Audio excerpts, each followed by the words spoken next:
Hi students, this news is related to power sector and states borrowing.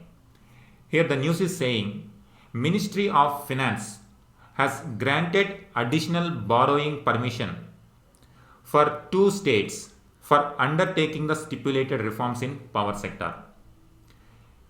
In the budget speech of 2021 and 22, Finance Minister has made a statement that if states take permission, if state take any reforms in the power sector to improve the power sector, additional borrowing permission will be given.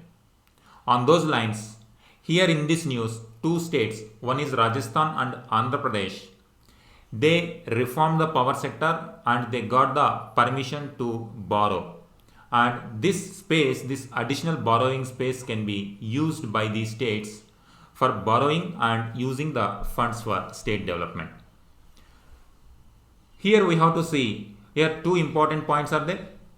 What are the reforms to be carried out by the states? If a state needs to get this permission, what kind of reforms are required? And how central government measure these reforms, or what is the criteria to determine whether states performed better in the particular reforms or not. So let us see, before going into those details, first of all we have to see how the power sector is running, what are the challenges that power sector is facing now. Here we have to see, one is central government, state government and power sector. If we take one by one, then we will get to know what is the real challenge and what is this issue is related to.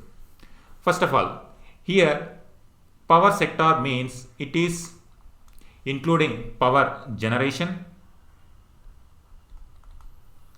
Power generation is done by generating power generation companies. Then they distribute to the consumers. These consumers could be domestic or non-domestic. However, power generation companies cannot directly distribute the power directly to the consumers. So in between, a separate mechanism is there in the Indian context. That is, there are some companies who are distributing this power that is generated by the power generation companies. They are DISCOMs. So power generated by some companies. Here raw input material is coal or gas. Using this material or hydroelectricity, different mechanisms, they generate the power and distribute to the consumers through mediatory companies called DISCOM. So distribution companies.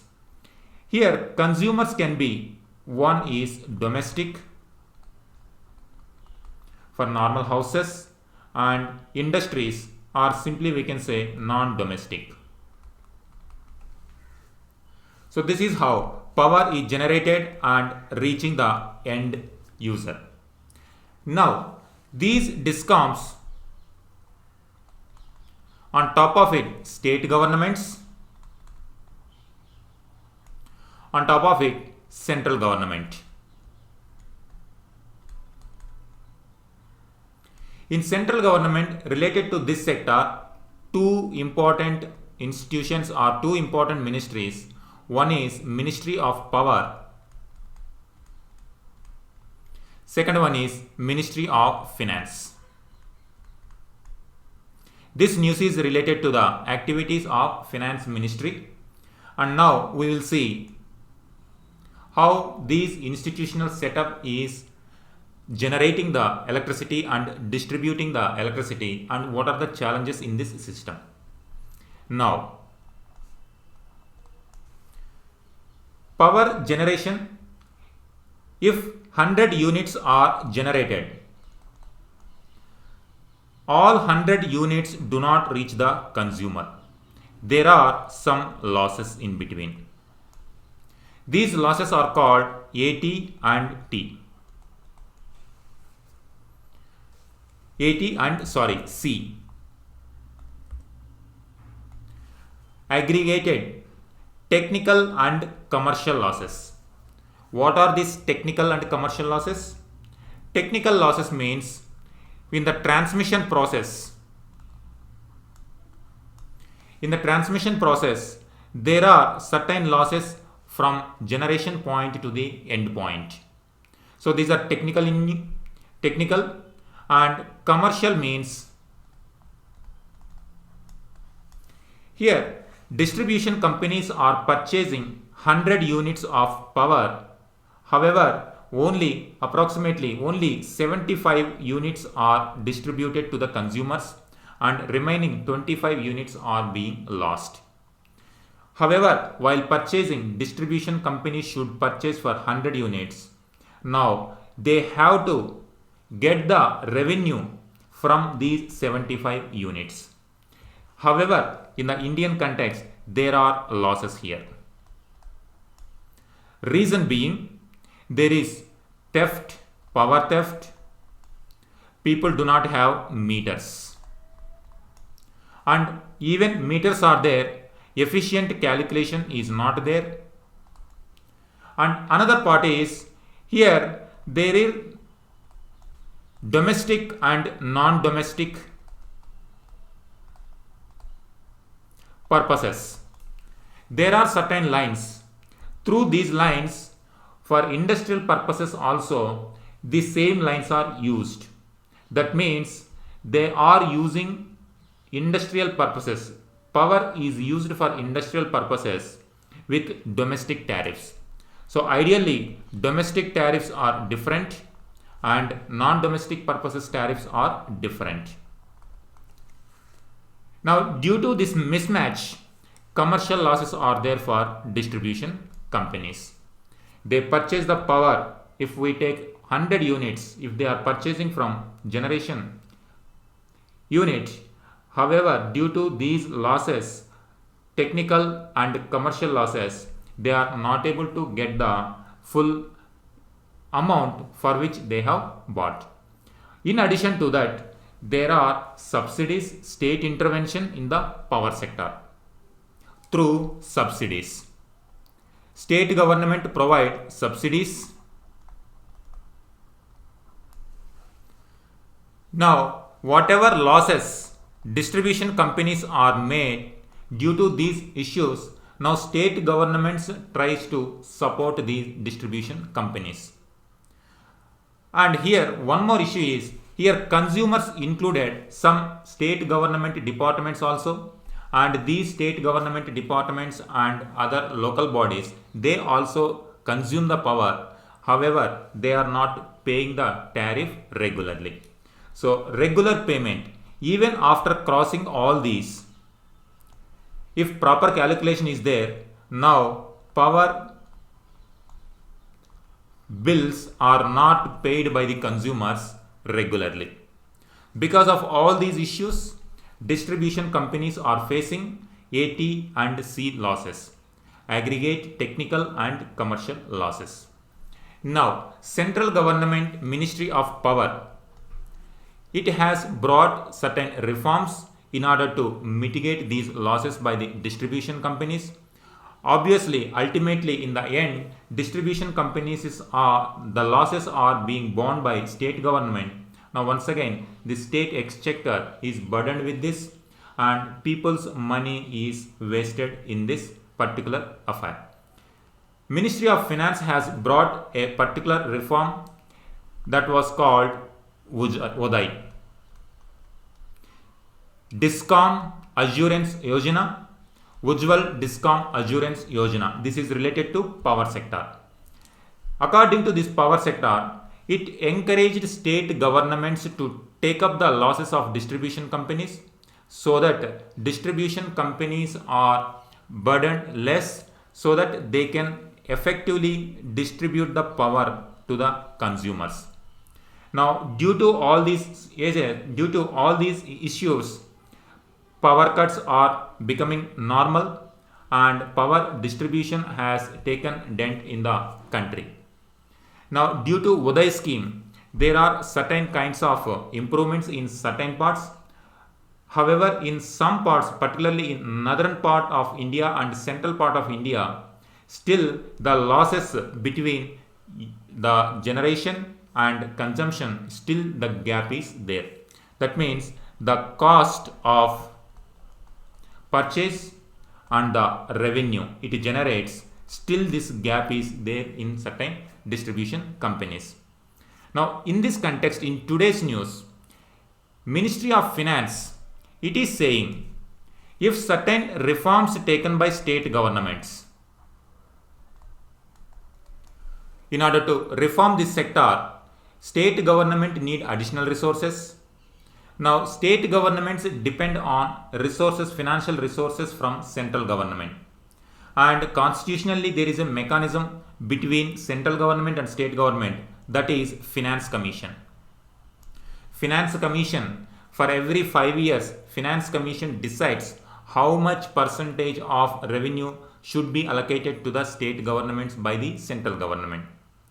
In the latest Finance Commission, 15th Finance Commission, according to the recommendation of 15th Finance Commission, Finance Ministry said to the state governments that if they take power reforms, that means if they take the reforms to maintain healthy distribution companies economically and also maintain proper distribution channel by reducing the commercial losses and transmission losses, state governments will get additional resources. So this news is about what should be the power reforms, what should be the reforms that state government should take, and how state governments reforms are measured by central government. In this case, Ministry of Power, it looks after these parameters. If Ministry of Power recommends that particular states have taken power reforms, means Ministry of Finance release the funds or give the permission to the state governments to take additional borrowings. Now, what are these power reforms that are needed and what are the parameters that Ministry of Power will measure? So these are the reforms to be carried out by the states. Progressive assumption of responsibility for losses of public sector distribution companies by the state government. So state government should take the responsibility of losses by the distribution companies. Transparency in the reporting of financial affairs of power sector, including payment of subsidies and recording of liabilities of governments to discoms and discoms to others. Discoms or to others. So proper transparency should be maintained and also assumption of responsibility of the losses of discom companies. And additional timely maintenance of financial and energy accounts and timely auditing. Compliance with the legal and regulatory requirements. If a state governments take reforms in all these aspects, then certain parameters are measured by Ministry of Power. Here, the criteria to determine the eligibility is whether state government successfully perform these reforms or not, means percentage of metered electricity consumption against total energy consumption, including agriculture connections. Here, as just now we have seen, agriculture, domestic and non-domestic purposes. Agriculture means non-domestic purposes. But in rural areas, there is a single line. For domestic usage, it is used for agricultural connections as well. So that proper accounting should be there. And there is one more mechanism, feeder segregation. That means if there are two lines, one line for domestic purpose, another line for non-domestic or agricultural purpose, state governments can easily measure how much power is used by domestic consumption and how much power is used for agriculture purpose. Subsidy payment by direct benefit transfer to consumers. So if they perform these activities, if they perform these reforms, and this criteria is taken by the Ministry of Power and recommend to the Ministry of Finance. Payment of electricity bills by the government departments and local bodies. Just now we have seen government departments and local bodies, sometimes they won't pay the electricity bills on time. So state government should take the reforms or should ensure that these electricity bills are paid on time. installation of prepaid meters in government offices, use of innovation and innovative technologies. By additional methods, if state governments can reduce the losses of distribution companies, and if the revenues of distribution companies can be improved, in that case, now Ministry of Power recommends to the Ministry of Finance about certain states who achieved this criteria to grant additional borrowing. So in this case, the news is saying Andhra Pradesh and Rajasthan, they have achieved some of these criteria and they got the permission from Ministry of Finance for additional borrowings. So this is about power sector and states borrowing. Now there are some other states are also aiming to achieve these reforms so that they also will get the permission from Ministry of Finance for additional resources. So this is all about, it is to link incentives with reforms. So incentives for performance. In the federal system, India is a federal state. In federal system, now incentives are linked to performance. If states perform better in certain sector, now central government is incentivizing certain states. So this is about power sector and states borrowing aspect. Thank you.